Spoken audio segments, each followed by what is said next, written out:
हमारे महाप्रभु जगन्नाथ जी के परम भक्त, उनके वंशज मिले थे परसों तरसों हमको, बंधु महंती, जो कि ना तो धनवान है और ना एक श्रेष्ठ जाति में जन्मे हैं, लेकिन जगन्नाथपुरी से कुछ दूरी पर उड़ीसा की एक गांव में रहते हैं और भिक्षा मांगते हैं घर घर जाकर के। जो मिल जाता है उसी से स्वयं पाते हैं, पत्नी को पवाते हैं, 2 बालक हैं उनको पवाते हैं बस। लेकिन कभी कभी ठाकुर जी इतनी परीक्षा ले लेते हैं कि आज 5 दिन निकल गए और बंधु महंती को पाने के लिए किसी ने भिक्षा नहीं दी है। सब लोग इधर देखो, सावधानी से सुनो।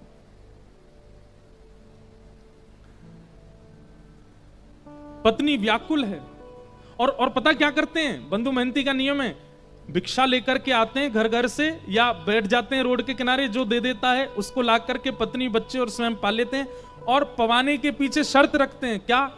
पाने के बाद नाम जप करोगे, ठाकुर जी का स्मरण करोगे, भजन करोगे, कीर्तन करोगे। करताल बजा करके अपनी पत्नी बच्चों के साथ कीर्तन करते हैं।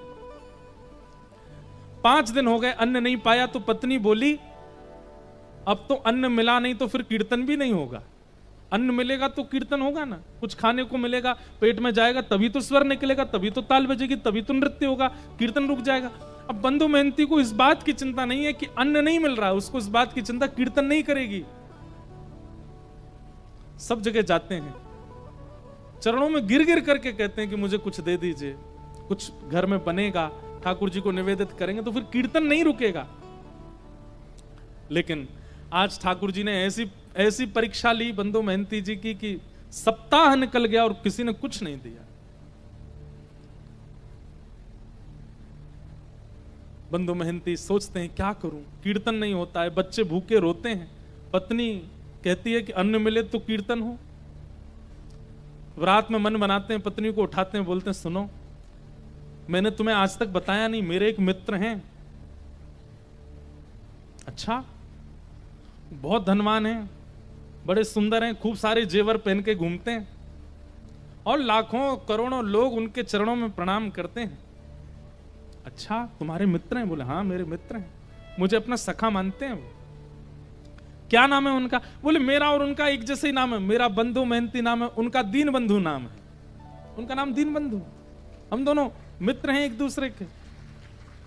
अच्छा, दीन बंधु नाम है, कहां रहते हैं वो? देवी, मेरा मन है कि मैं और तुम और बच्चे सब उनके पास चलें, वो हमें भोजन जरूर खिलाएंगे। भोजन का नाम सुनती पत्नी इतनी खुश हो गई जैसे पति आज के डेट में गए डायमंड देने को बोल दे या हीरे जवाहरात देने को बोल दे, खूब सारी ज्वेलरी। पत्नी भोजन देंगे? बोले भोजन, दाल देंगे, भात देंगे और साथ में छेना पोड़ा देंगे, आदि आदि सब देंगे। ये सब सुनकर के हम चले उनके पास, चलो बच्चे सो रहे हैं, मैं गोद में उठा लेती हूँ, चलते। देवी चल तो देंगे लेकिन थोड़ा समय लगेगा। कोई बात नहीं, सुबह तक तो पहुंच जाए। सुबह तक नहीं देवी, 5 दिन का समय लगेगा। पत्नी बोली 5 दिन? कहां रहते हैं? बोले एक नीलाचल धाम है जगन्नाथपुरी, वहां रहते हैं, मेरे दीन बंधु वहां रहते हैं।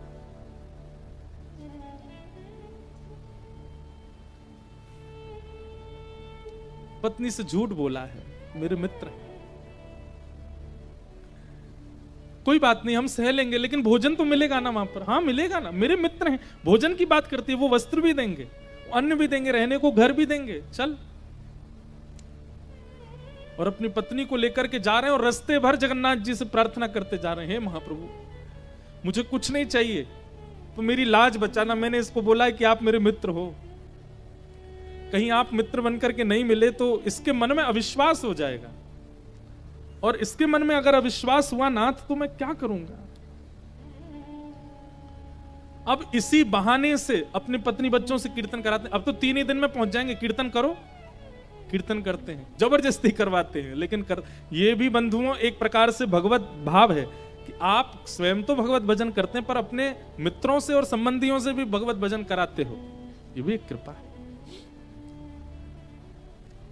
ठीक है, 1-2 बार कुभाव से करेंगे तो भी चलेगा, करेंगे तो सही। अपनी पत्नी बच्चों को लेकर के बंधु महंती पहुंच गए जगन्नाथपुरी। 5 दिन हो गए, चलते चलते कुछ खाया पिया पिछले 7 दिन से नहीं खाया, 5 दिनों, बच्चे भूखे प्यासे तड़प रहे हैं, तो कहीं से नरम पत्ते तोड़ के ले आते हैं, कुछ ऐसे सामान मिल जाता है तो बच्चों को खिला देते हैं। जैसे ही जगन्नाथपुरी पहुंचे, दूर से ही नील चक्र दिखाई दिया, ध्वजा लहरा रही है महाप्रभु जगन्नाथ जी की।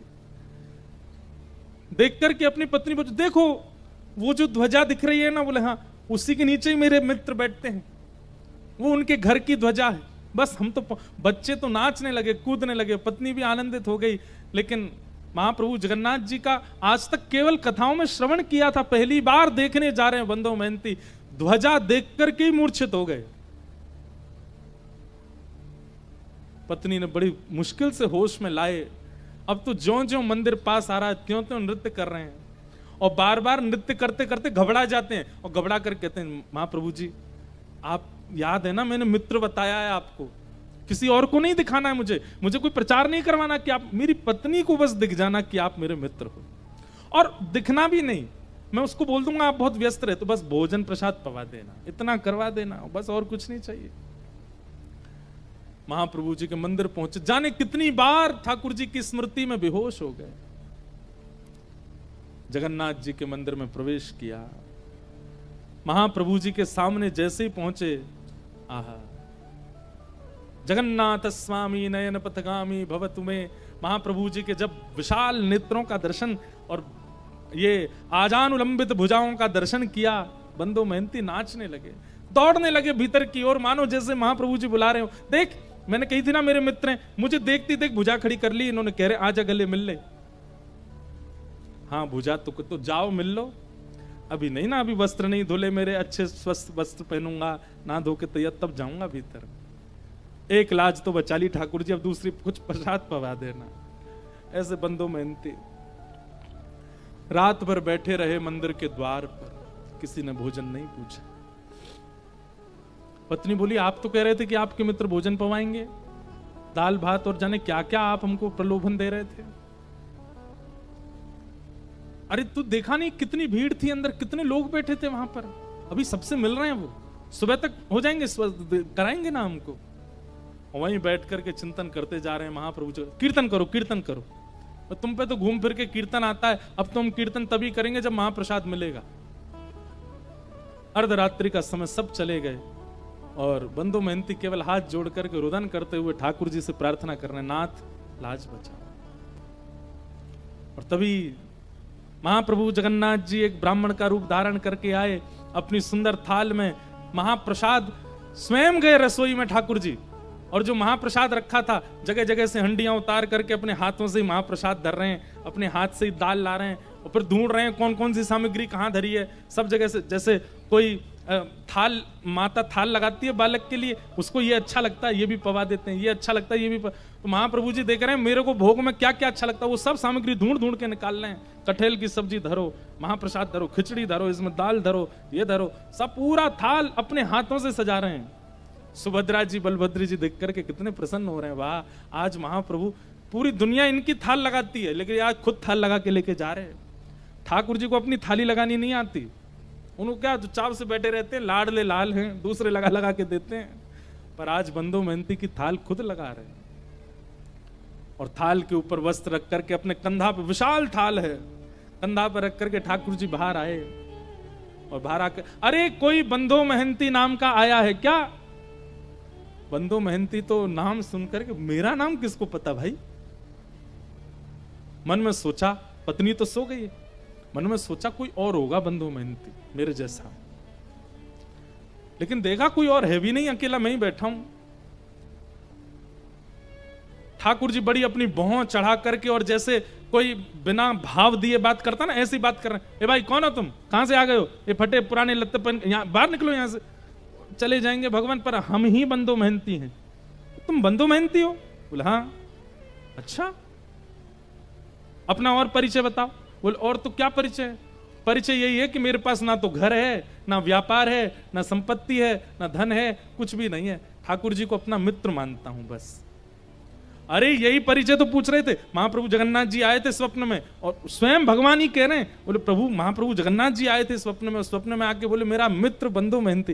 बोले 1 मिनट रुक जाएंगे? बोले क्यों? पत्नी को उठा दूं, उसके सामने बोल दो ये बात कि मेरे को मित्र कहा महाप्रभु जी ने। अपनी पत्नी को उठा रहे हैं, पत्नी को उठाया, पत्नी बोली क्या हुआ? बोले देख महाप्रसाद लेके खड़े हैं। एक बार दोबारा बोलेंगे ठाकुर जी ने स्वप्न में क्या कहा?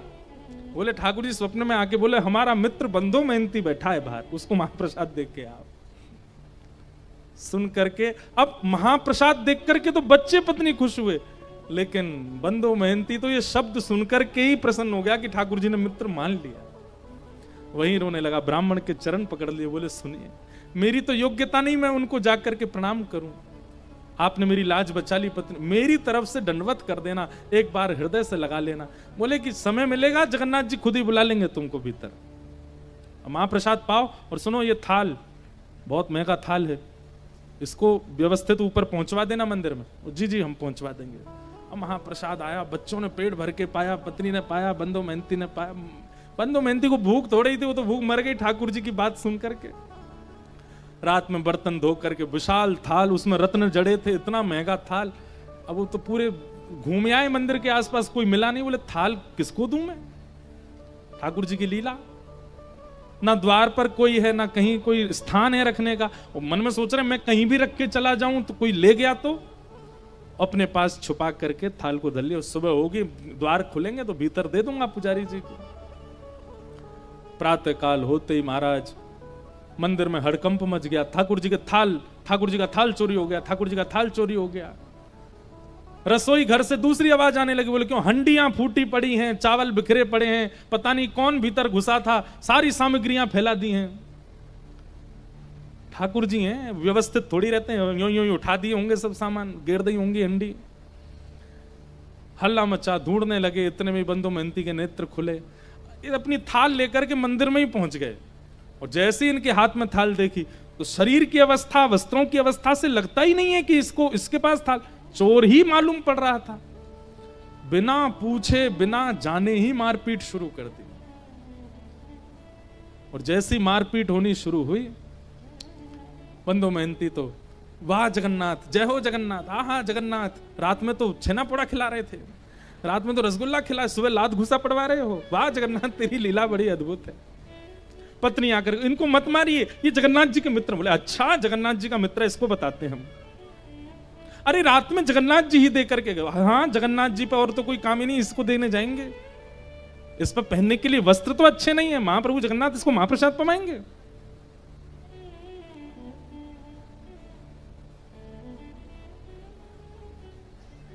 इतना मारा कि बंधु मेहनती बेहोश तो नहीं हुए, पर ठाकुर जी के ध्यान में चले गए। बोले नाथ आपकी लीला, श्रीमद् भागवत में गोपियां कहती हैं, मैवम विभोर हति भवान गदितम नृशंसम संत्यज्य सर्व विषयाम तव पाद मूलम। हे ठाकुर जी सब चीज छोड़ करके भक्त आपकी शरण में आता है, लेकिन आप परीक्षा लेने से बाज नहीं आते, आप बहुत परीक्षा लेते हो। बंधु मेहनती चिंतन कर रहा, वाह नाथ आप चाहो तो सब कुछ देते हैं और आप चाहो तो मारते पीटते भी। ठाकुर जी तुरंत दैतापति राजा के स्वप्न में गए और कहे, बोले मेरा परम सखा बंधु मेहनती यार, तुम्हारे लोग उसको मार रहे हैं, अभी जाओ जाकर के उन लोगों को रोको और उन सबको बताओ। उनका दिमाग नहीं चलता, खुद वो स्वयं नहीं विचार कर सकते। जब मंदिर का ताला नहीं टूटा है, मंदिर के अंदर के सांकर तक नहीं खुली है, तो फिर भीतर से थाल बाहर कैसे चला गया?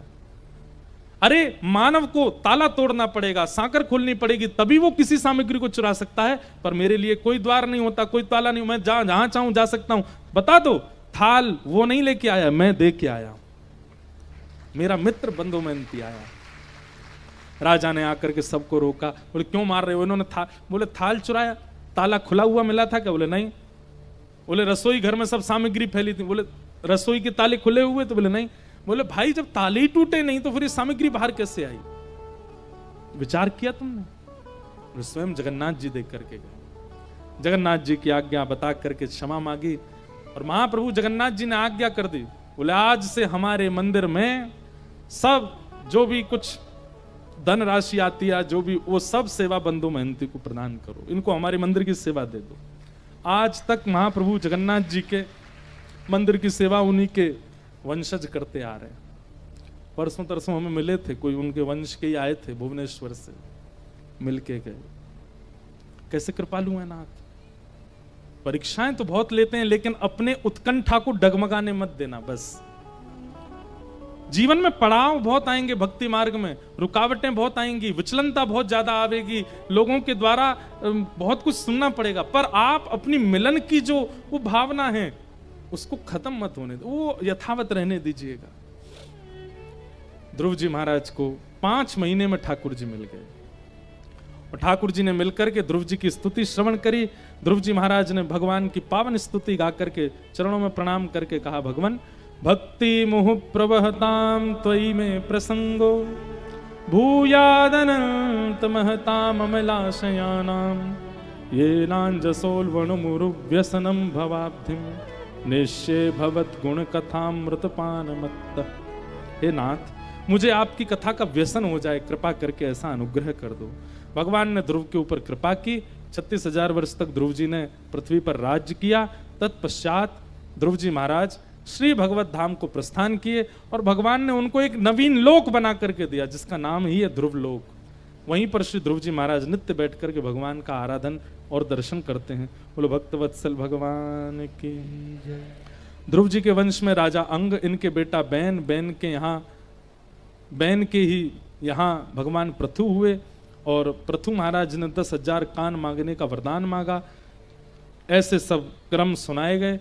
तत्पश्चात ऋषभदेव महाराज जी का चरित्र सुनाया, जिनके वंश में श्री भरत जी हुए, जो कि अपने तृतीय जन्म में भरत जी महाराज दूसरे जन्म में हिरण बने, तीसरे जन्म में जड़ भरत बन करके आए और रहुगण राजा को इन्होंने ज्ञान उपदेश किया। अद्भुत कथा यहाँ पर सुनाई गई। भूगोल खगोल का वर्णन किया, नरकों का वर्णन किया गया। सब कथाओं को हम प्रणाम मात्र करते और वृत्रासुर की कथा सुनाई गई, जहां पर 4 श्लोक वृत्रासुर ने भक्ति प्रधानता के गाए हैं। भक्ति पथिकों को ये 4 श्लोक याद होने चाहिए। कौन कौन से? श्री अनेक बार हमने इनका विस्तार किया है। अब क्या लगातार हमारी कथा चलती तो हम कहीं कोई प्रसंग विस्तार करते हैं, कहीं कोई करते हैं। तो यहाँ पर अब कृष्ण जन्मोत्सव करना है तो उसके लिए अब चल रहे हैं। वृत्रासुर ने 4 स्तुतियां श्लोक गाई हैं, उनकी बड़ी प्रधानता है। अहम हरे तब पादई कमूल दासानुदासो भवतास्म भूय मनस्मरेता सुपतेर्गुणांस्ते गृणीत वाक्कर्म करोतु काय न नाकपृष्ठं न च पारमेष्ठं न सार्वभौमं न रसाधिपत्यं न योग सिद्धिरपुनर्भवं वा समंजसत्वा विरहय्य कांक्षे अजात पक्ष इव मातरम खगा स्तन्यम यथा वत्सतरात् सुधार्था प्रियं प्रियैव विषितं विषन्नाः मनोरविन्दाक्ष ददीक्षते त्वां ममत्तमश्लोक जनेषु सख्यं संसार चक्रे भ्रमतस्य कर्मभिः त्वन्मायया आत्मजादरागहे स्वासक्त चित्तस्य न नाथ भूया। इस प्रकार श्री वृत्रासुर ने भगवान की स्तुति गाई। प्रहलाद जी का पावन चरित्र सुनाया गया। हिरण्यकश्यप नाम के राक्षस के यहाँ पर भक्त प्रहलाद का प्रादुर्भाव हुआ। भगवान को जब कृपा करनी होती है तो विपरीत परिवार में भी भक्तों को जन्म दे देते हैं। लेकिन आजकल के कलयुगी जीव भक्त बालकों को पाकर के मन में विचार करते हैं कि भैया संसार में कैसे रहेगा। लेकिन आप लोग यही मानिएगा कि आपके पूरे खानदान में कोई भक्त नहीं है और एक भक्त बालक हो जाए तो महाप्रभु जगन्नाथ जी ने पूरे कुल को चुना है उद्धार करने के लिए। उसका सम्मान कीजिए, उसकी स्थिति को समझिए। आज भी कोई सुबह मिलने आए थे, उनमें भी एक छोटी सी लाली बेचारी, उसके लिए भी उनकी माता जी बोल रही थी कि इनके परिवार में कोई और इनकी भावना को समझता नहीं। बंधुओं, एक भक्त यदि कुल में उत्पन्न होता है तो ठाकुर जी की कृपा से होता है। आपने कोई प्रयास नहीं किया। कई जगह ऐसा होता है दादा दादी भक्ति कराते हैं, माता पिता भक्ति कराते हैं, तब बालकों में भक्ति जागृत होती है। पर कई जगह ऐसा होता है किसी में भक्ति नहीं है लेकिन वो बालक बचपन से ही वैष्णव भक्त हो जाता है, अपने आप उसकी रुचि कथाओं में बढ़ने लग जाती है। इसका मतलब है ठाकुर जी ने चुना है। ठाकुर जी चाहते हैं कि आप भक्ति भाव में आओ। आजकल बहुत सारे बालक ऐसे मिलते हैं जो सब काम करते थे, लेकिन अचानक से कोई रील ऐसी देख ली, कोई वीडियो ऐसी उनके सामने आ गई, उसको देख लिया, महाभागवत प्रसंग सुन लिए, बस वो प्रसंग सुनते ही उनके चित्त में परिवर्तन आने लगा। जिनका मैं बात बता, बंधु महंती के जो परिवार के परसों हमें मिले, वो भी बता रहे थे, बोल महाराज जी हम सब कुछ चलता था जीवन में, परिवार में, लेकिन 2 वर्ष पहले कोई ऐसी क्लिप देख ली, ऐसा भाव सुन लिया कि बस तब से सब छोड़ दिया। वचनों में बहुत ताकत है। मुझे ऐसा लगता है कलयुग में परमात्मा कहां है? वाणी में है। वाणी में परमात्मा विराजमान है। ये वाणी चाहे तो व्यक्ति को साधक बना दे, और यही वाणी चाहे तो व्यक्ति को महाकुकर्मी बना दे। वाणी चाहे तो व्यक्ति को जीवन उद्धार करने के मार्ग पर पहुंचा दे, और वाणी चाहे तो आत्महत्या करने पर मजबूर कर दे। वाणी ही श्री कृष्ण है। आज पूरी सृष्टि का संचार वाणी से हो रहा है, और उस वाणी में अगर नाम विराजमान हो जाए तो उस वाणी से कितनों का अध्यार हो जाएगा। तो किसी कुल में यदि भक्ति नहीं है और वहां एक भक्त का आगमन हो जाता है, तो इसका मतलब भगवत कृपा करके वहां आएंगे। 2 प्रमाण दे रहे हैं हम। पहला, रावण के पूरे कुल में कोई भक्त नहीं है, लेकिन परम भागवत श्री विभीषण जी हो गए। रावण की वजह से लंका की पृथ्वी पर राम जी के चरण नहीं पड़े हैं। विभीषण ने इतना नाम जप किया है, इसलिए हनुमान जी भी गए हैं, राम जी भी गए हैं, लक्ष्मण जी भी गए, पराम्बा जगदम्बा श्री सीता जी भी विराजी हैं। क्यों? क्योंकि एक वैष्णव वहां रहता है। एक वैष्णव के नाम गुणगान की वजह से पूरा राम दरबार इकट्ठा हो सकता है लंका में, और यहां एक वैष्णव के नाम गुणगान से भगवान खंभ भेदन करके नृसिंह बन के प्रकट हो जाते हैं। हम यहां पूरे दिन घर सजाते रहते हैं, ठाकुर जी कभी तो आओ, ठाकुर जी हमारे घर में पधराओ, इत्र लगाते हैं, चौक पुराते हैं, गोबर से लेपन कर देते हैं, सजाते हैं, ठाकुर जी आते ही नहीं। लेकिन विपरीत अवस्था के परिवारों में एक भक्त यदि पुकार करता है तो ठाकुर जी पहुंच जाते हैं। इसका मतलब क्या है? उसकी पुकार में सामर्थ्य है ठाकुर जी को बुलाने की। हमारी पुकार अभी उस योग्यता से हुई नहीं। प्रहलाद विपरीत परिवार में जन्मे हैं। अरे दूर दूर तक कोई व्यक्ति ऐसा नहीं है जो भगवत। मैं एक बात कथा में कहा करता हूं, माताजी डॉक्टर हैं, पिताजी डॉक्टर हैं, भैया डॉक्टर है, चाचा डॉक्टर हैं, दादाजी डॉक्टर हैं, और तुम भी डॉक्टर बन गए, कोई बड़ी बात नहीं है। लेकिन माताजी डॉक्टर नहीं, पिताजी नहीं, दादाजी नहीं, चाचा नहीं, दूर दूर तक खानदान में, और तब आप डॉक्टर बन जाओ तो आपके चर्चे बुआ फूफा के खानदान तक होते हैं। अरे भाई उसको देखा डॉक्टर बन गया।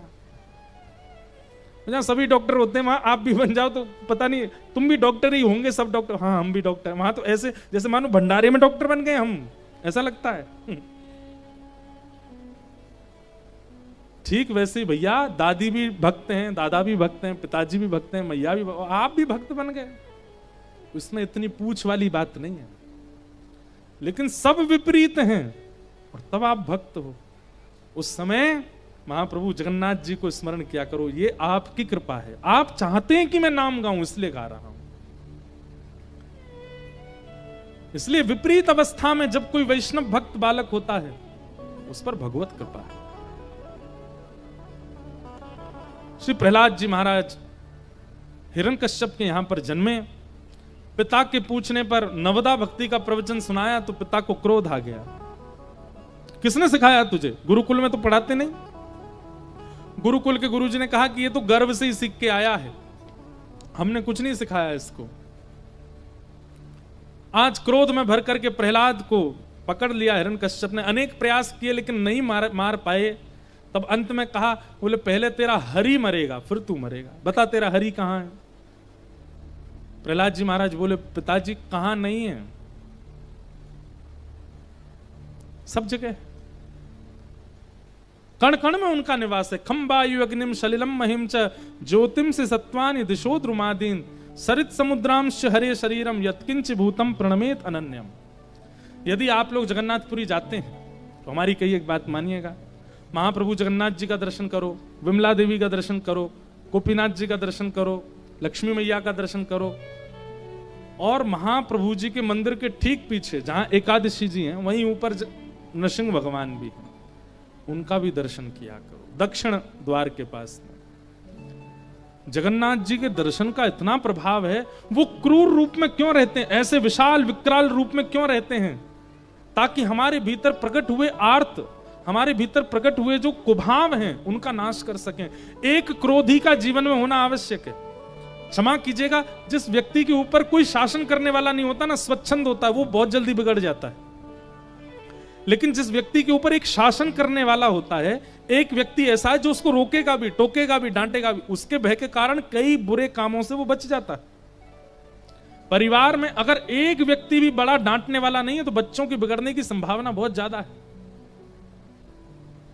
सब लाड़ करते हैं, सब प्यार करते हैं, तो ऐसे घर के बच्चे ज्यादा बिगड़ैल होते हैं। ठीक वैसे ही हमारे राधारमण जी भी मीठे, हमारे राधा वल्लभ जी भी मीठे, जगन्नाथ जी भी मीठे, गोपीनाथ जी भी मीठे, सबरे ठाकुर तो मीठे हैं। हमारे हृदय के बिगड़ने की संभावना बहुत ज्यादा है।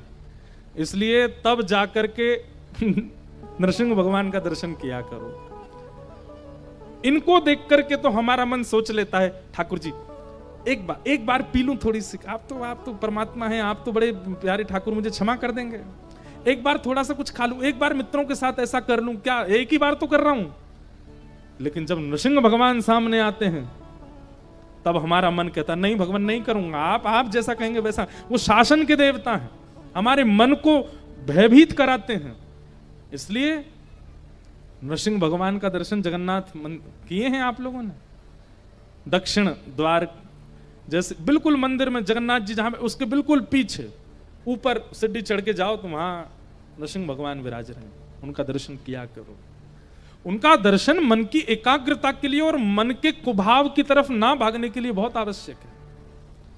इसलिए जब भी मन में कुभाव उत्पन्न होता है उस समय नृसिंह भगवान का स्तवन करना चाहिए। हे नृसिंह भगवान, मेरे मन को देख लीजिए नाथ, ये मुझे ले जा रहा है उस मार्ग की ओर। नृसिंह भगवान देख लेंगे फिर मन को। आज हिरण्यकश्यप ने कहा कहां है तेरा परमात्मा? बोले सब जगह है, इस खंबे में। बोले हाँ। जैसे ही मुष्टिक प्रहार किया, खंभ भेदन करके भगवान नृसिंह प्रकट हो गए। सत्यम विधातुम निज भृत्य भाषितम व्याप्तिम च भूते स्वखिलेषु चात्मनः अदृश्यतात्यद्भुत रूपमद्वहं स्तंभे सभायान मृगम न मानुषम। भगवान नृसिंह प्रकट हुए, हिरण्यकश्यप के साथ युद्ध करते हुए उसका वध कर दिया। प्रहलाद जी महाराज की स्तुति सुनकर के भगवान बड़े प्रसन्न हुए और प्रहलाद जी को हृदय से लगा करके भक्ति आशीष दे करके भगवान प्रस्थान कर गए। बोलो भक्त वत्सल भगवान की जय। वामन अवतार का प्रसंग सुनाया गया, गजेंद्र मोक्ष की लीला सुनाई गई। बहुत कथाएं हैं भागवत में। हमको तो लगता है 7 दिन 4 घंटे बहुत कम है प्रसंग सुनने के लिए। तो बहुत स्वच्छंद समय मिले तो बहुत आनंद, पर सीमित है, इसलिए जितना श्रवण में आ जाता है उतना आनंददायी है। सूर्यवंश के राजाओं की कथा सुनाई गई। उन्हीं सूर्यवंश में भगवान श्री राम का प्रादुर्भाव हुआ। बोलो राजा रामचंद्र भगवान की। प्रभु श्री राम को एक श्लोकी रामायण से प्रणाम कर लेते हैं। गुरुवर थे त्यक्त राज्यो व्यचर धनु वनम पद्म पद्भ्याम प्रियाया पाणिस्पर्शा क्षमाभ्याम व्रजत पथरुजो यो हरेन्द्रानुजाभ्याम वैरूप्या शूर्पणख्या प्रिय विरहरुषारोपित भ्रूविजम्भ तस्ताब्धिर्बद्ध सेतु खलदवदहन कौशलेन्द्रो वतान। राजा रामचंद्र भगवान की।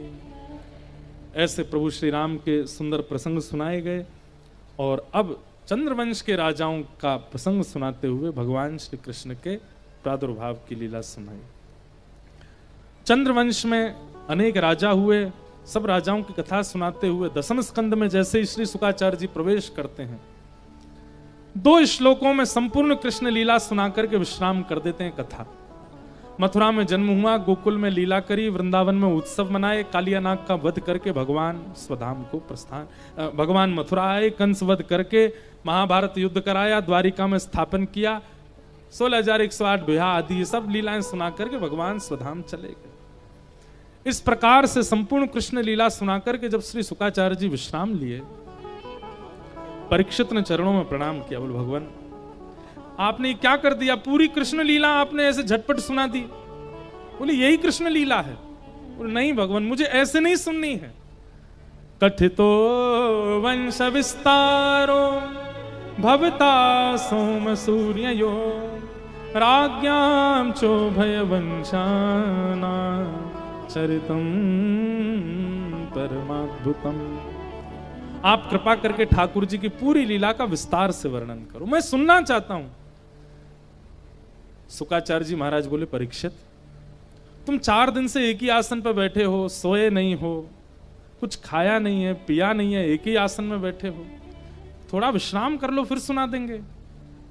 बोले नहीं भगवान, अब मुझे विश्राम की इच्छा नहीं है।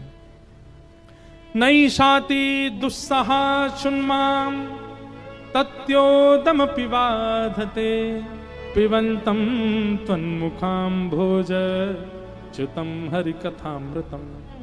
नाथ, आपके मुख रूपी कमल से ये जो भगवान की सुंदर कथा निर्झरित हो रही है, इसके श्रवण के बाद मुझे शयन की इच्छा नहीं है।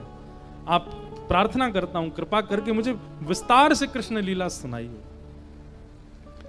शुकाचार्य जी महाराज कहते हैं, जब ऐसी उत्कंठा कृष्ण लीला सुनने की होती है तभी कृष्ण कथा सुनानी चाहिए। अगर ऐसी उत्कंठा नहीं है, ऐसी प्यास नहीं है, तो फिर कृष्ण लीला का कोई भाव नहीं। राजन, तुम्हारी उत्कंठा को मैं परखना चाह रहा था, मैं देखना चाह रहा था तुम कितने व्याकुल हो कृष्ण लीला सुनने के लिए, और तुम्हारी व्याकुलता बता रही है कि तुम ब्रज में प्रवेश करने के लायक हो। ब्रज घूमने का विषय नहीं है, ब्रज डोलवे का विषय नहीं है। ब्रज में ऐसे ही डोले आए, चाट भल्ला खाया है, लस्सी पियाए, इसके लिए ब्रज नहीं है। ब्रज में तो ऐसे प्रवेश किया जाता है जहां निद्रा की इच्छा ना हो, जहां बहुव्यंजन पाने की इच्छा ना हो। क्षमा कीजिएगा, आप राहुल किला से निकलते हैं और मन में भाव आता है वृंदावन जाएंगे, बिहारी जी का दर्शन करेंगे, बाहर चाट वाले बैठे होंगे उनसे चाट खाएंगे। मतलब जीव को नहीं कराओगे आप उनका आस्वादन, जीव के लिए कुछ और है। वृंदावन में सुंदर सुंदर पोशाक मिलती है, ठाकुर जी के लिए लेंगे, हम अपने लिए भी लेके, मतलब आप अपने शरीर को किसी अन्य वस्त्र का आस्वादन कराएंगे, ठाकुर जी का नहीं कराएंगे। अरे ब्रजरज में लोट करूं पवित्र या तनकू में, ऐसी भावना। मेरे प्रत्येक रों को श्री कृष्ण प्राप्त हो, केवल नेत्रों को नहीं, मेरी हर इंद्रिय कृष्ण को प्राप्त करे, इसलिए मैं वृंदावन जा रहा हूं। ऐसी व्याकुलता के साथ जब वृंदावन प्रवेश होता है तब असली वृंदावन का दर्शन होता है। आप केवल नेत्रों को दिखाने के लिए जाते हैं, स्वयं को उपस्थिति कराने के लिए वृंदावन जाते हैं तो केवल नेत्रों को दर्शन होता है। लेकिन जब रोम रोम को कृष्ण आस्वादन कराने के लिए जाते हैं तो वृंदावन के कण कण में श्री कृष्ण का अनुभव होता है, वृंदावन के वृक्ष तल वल्लरियों में श्री कृष्ण का अनुभव होता है।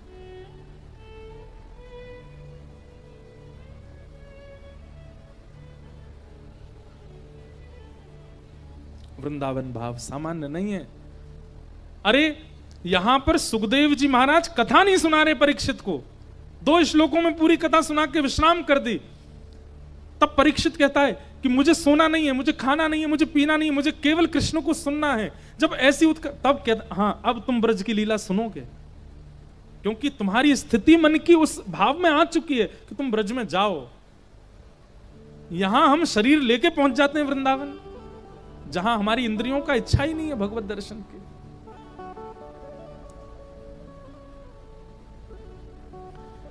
अब वृंदावन में प्रवेश तो कर ही रहे हैं, कल से वृंदावन के भाव ही सुनने को मिलेंगे।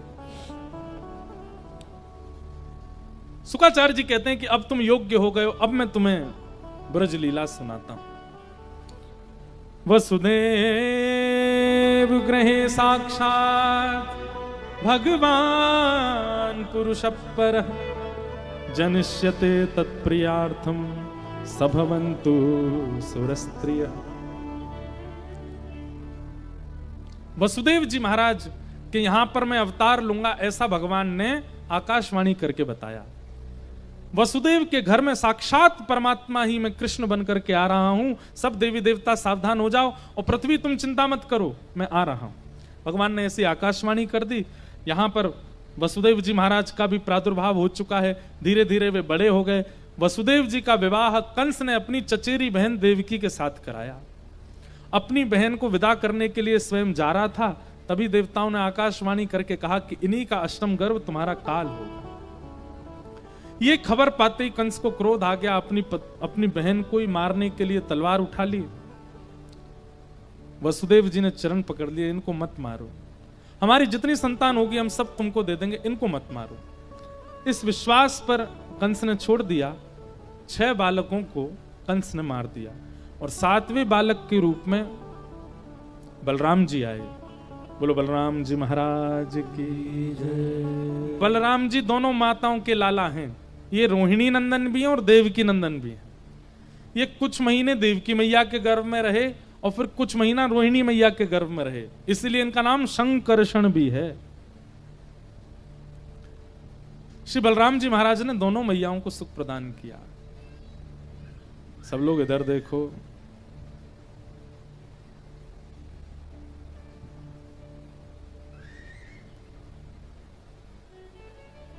तो किसी की बेचारे भैया की कुर्सी पलट गई पीछे, लगी तो नहीं आपको?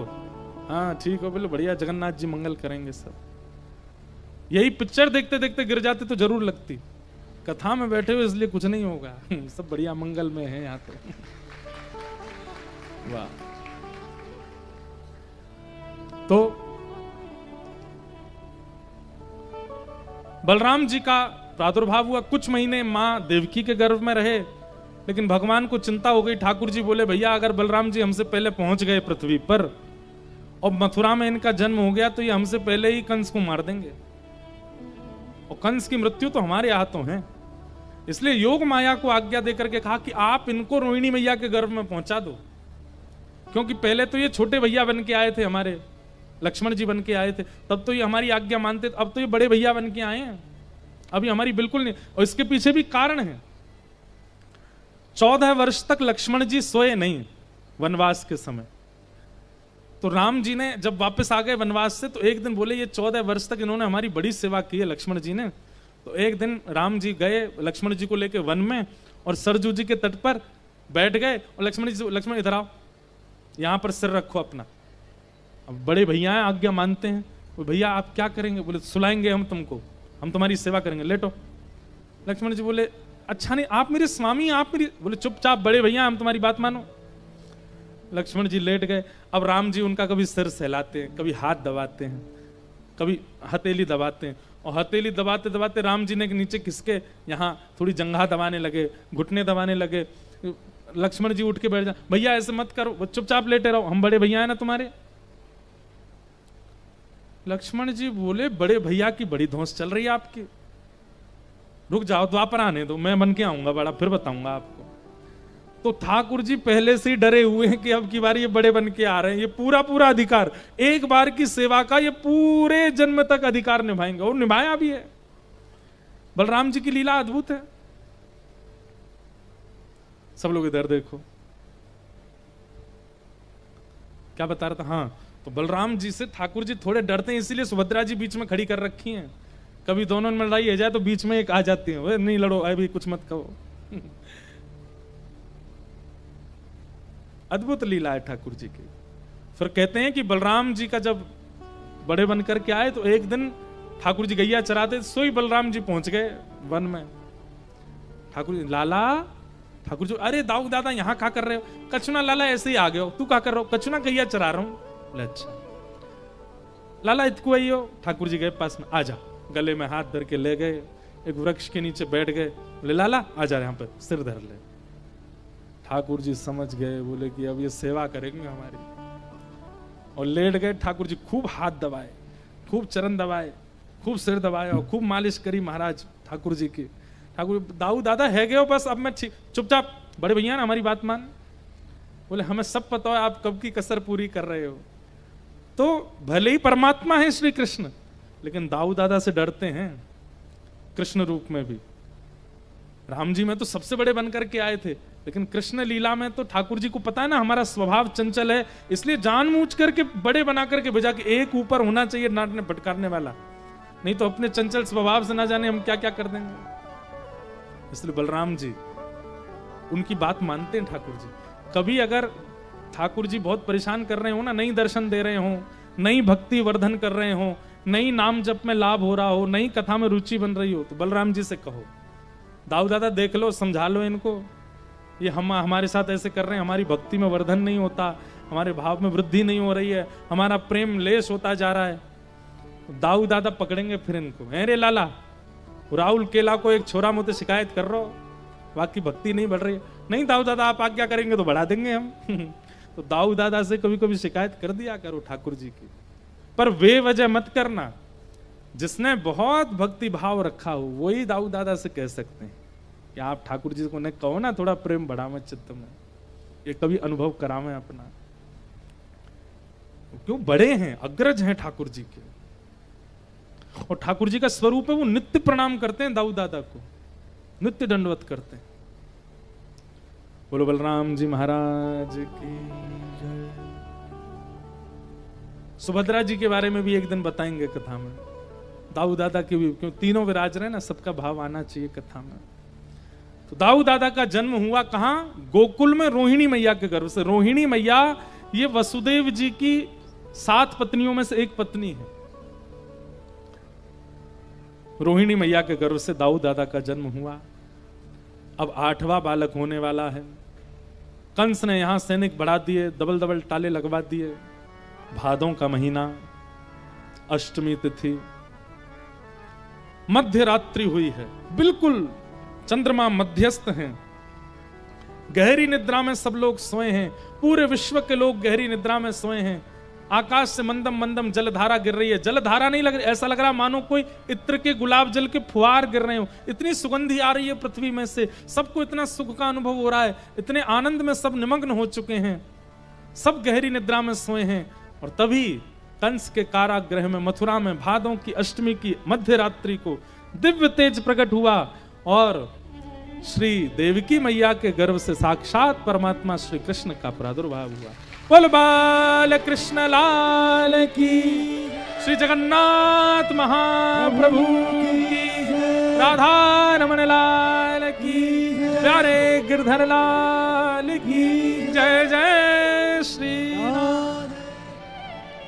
आहा, शंख चक्र गदा पद्म चतुर्भुज रूप धारण करके ठाकुर जी प्रकट हुए।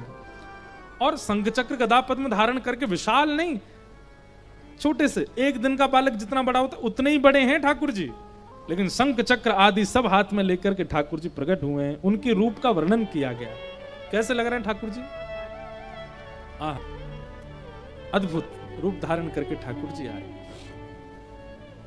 देव की वसुदेव मैया ने चरणों में प्रणाम किया। वसुदेव जी को तो नेत्र सजल हो गए, पर देव की मैया अभी भी भाव में। ठाकुर जी बोले मैया आप प्रसन्न नहीं हो?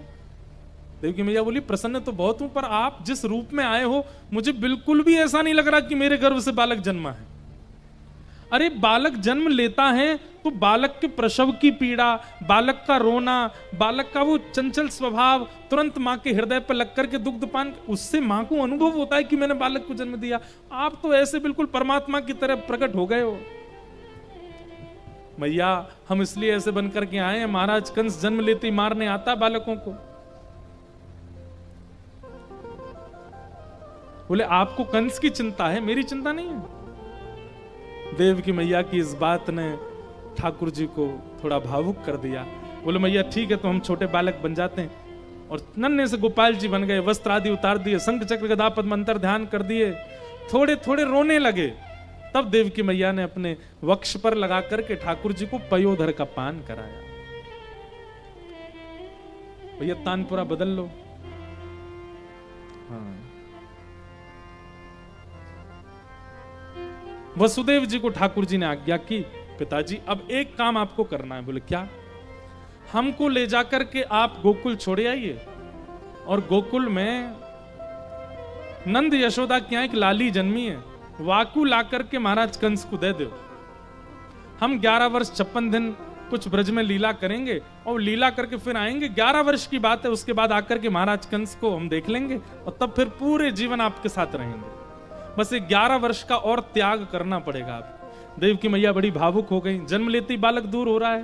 लेकिन ठाकुर जी ने कहा मैया आप चिंता मत करो, उसके बाद कितने 100 वर्ष तक हम पृथ्वी पर रहेंगे, आपके साथ ही रहेंगे, बस 11 वर्ष के लिए थोड़ा त्याग करना पड़ेगा। पिताजी माताजी मान गए।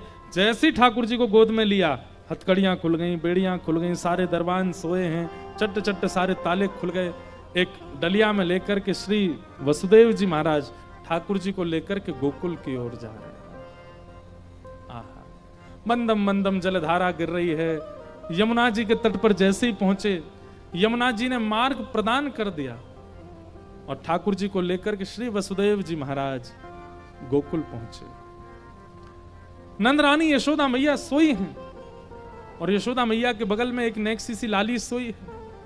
वसुदेव जी ने जाकर के अपनो लाला वहां पधराई दियो और लाली को लेकर के वापस मथुरा आ गए। और मथुरा आकर के महाराज कंस ने उस बालिका को जैसे पटका, अष्टभुजी देवी काली बन गई, देवी प्रकट हो गई और बोली, मुझ जैसे निरपराध बालकों को मारते हो कंस, तुम जिस शत्रु से बचना चाह रहे हो उसने तो जन्म ले लिया। कहां जन्म लिया? बोले ब्रज में लिया। आहा, कंस यहां ठाकुर जी को ढूंढवाने का प्रयास कर रहा है, आप हमारे साथ गोकुल चलो। यशोदा मैया 80 बरस की है गई लेकिन अभी तक लाला नाए भयो। लो वसुदेव जी अब निकले हैं मथुरा से, यहां तो गोकुल पहुंच गए, सब काम है गए।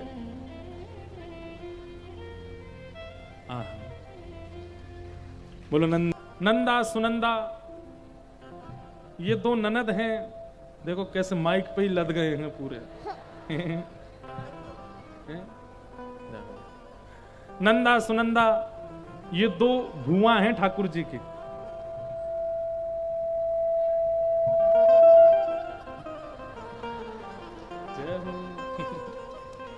हाँ, खोच मत जाइयो भैया। नंदा सुनंदा ये दोनों गई। नंदरानी यशोदा के बगल में नीलमणि जैसो लाला सोया है और जैसे ही चदरिया हटाए करके देखी, है गया है गया है गया है गया है गया है गया है गया है गया है गया है गया है गया। अब तो पूरे ब्रजमंडल में यही चिल्ला रही है गया है गया है गया है गया। ब्रजवासी कह रहे कहा भयो? बोले अब तो है गयो। बोले भयो कहा? बस है गयो। नंद बाबा ने पूछी, अरे नंदा सुनंदा तू सब जगह चिल्ला रही है गयो, भयो कहा? नंदा सुनंदा के नेत्र सजल है गए। नंद बाबा को अपने अंक में भर लियो। बोले बाबा आपके घर नीलमणि जैसा, एक साथ बोलना है, आपके घर नीलमणि जैसा लाला भयो है। और जैसे ही सुनी लाला भयो, नंद बाबा बोले अरे सच में लाला भयो है? बोले नीलमणि जैसा।